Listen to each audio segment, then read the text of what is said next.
Yay, clap it up for Black History Month.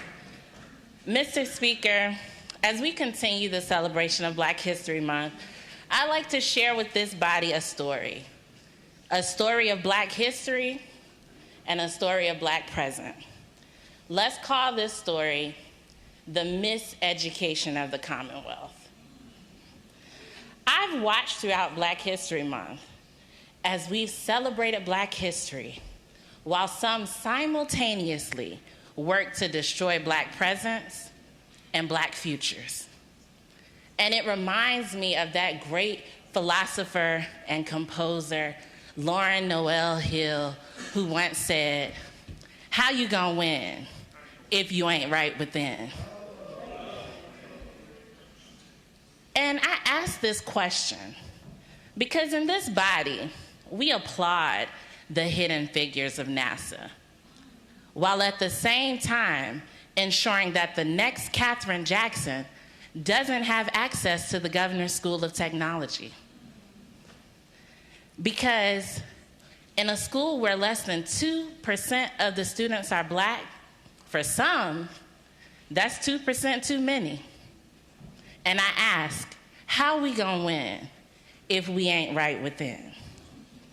In economic policy, we see every attempt to lift the boats of economically disadvantaged communities squashed. How we gonna win if we ain't right within? And last, but certainly not least, we have the new era of massive resistance. And this time, it's not the Woolworth counter that's the battleground. It's a classroom where teachers dare to bring Black stories from the margins onto the full page of the curriculum. It's in this body where we are willing to sacrifice truth because it makes us uncomfortable.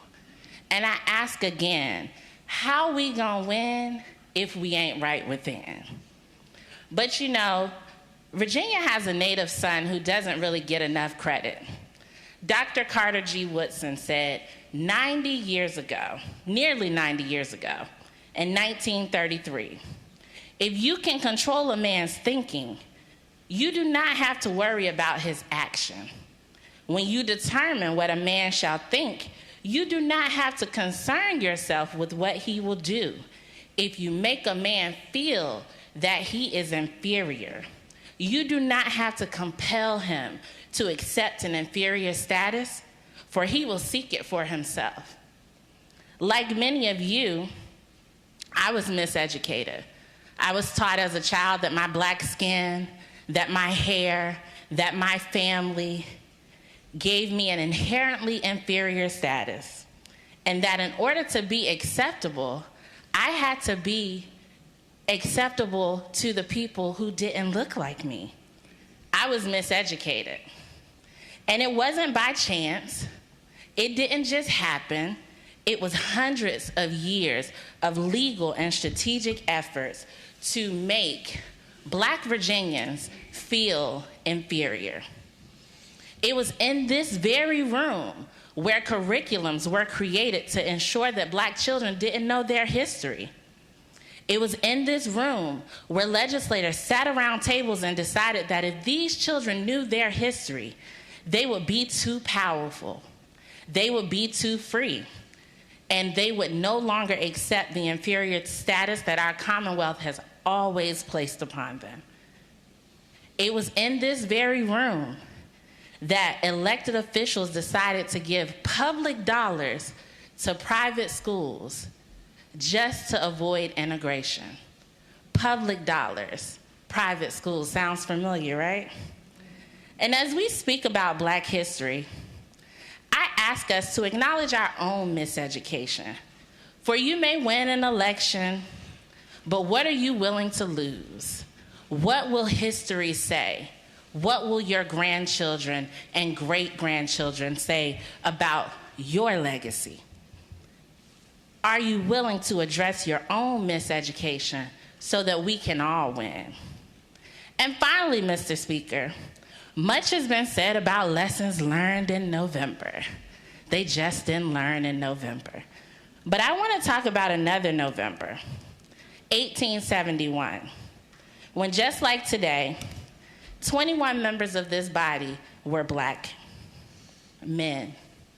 Those brave souls came from across the Commonwealth, and although they were excluded from group photos, segregated, threatened, harassed, they pressed on because they knew that their voices were needed at the table.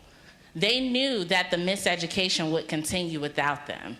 The Black codes, the lynching, the unfunded schools, the broken promises, the continued slavery in the form of sharecropping. So they pressed on, and guess what? History doesn't tell their stories. Our textbooks don't tell their stories. You may know what Thomas Jefferson had for breakfast, but you'll never know their story. But fast forward to today, where their legacy continues with the 21 members of the Virginia Legislative Black Caucus. And we continue their legacy because this caucus is bigger than any one person. It's bigger than any political party, believe it or not. This caucus has served as the conscience of this body, fighting not just for Black folks, but for all marginalized communities. And this caucus is full of real trailblazers whose canons of work speak for themselves. The first woman to serve as president pro tem of the Senate. The first Black man to chair appropriations. The first Black woman to chair transportation. The first Black person to chair the Labor and Commerce Committee. The first Muslim member of the House of Delegates. The first Black mayor of Hampton, Virginia. Real trailblazers serve in this caucus. But for this caucus, it's not enough to just blaze a trail or give a Black History Month speech or have our 5 minutes of fame. For this caucus, our fight is bigger because we know that Black present and Black future depend on us to be a voice. And we refuse to stand up and give speeches and leave the work of equality and equity for the next generation to complete. Thank you, Mr. Speaker.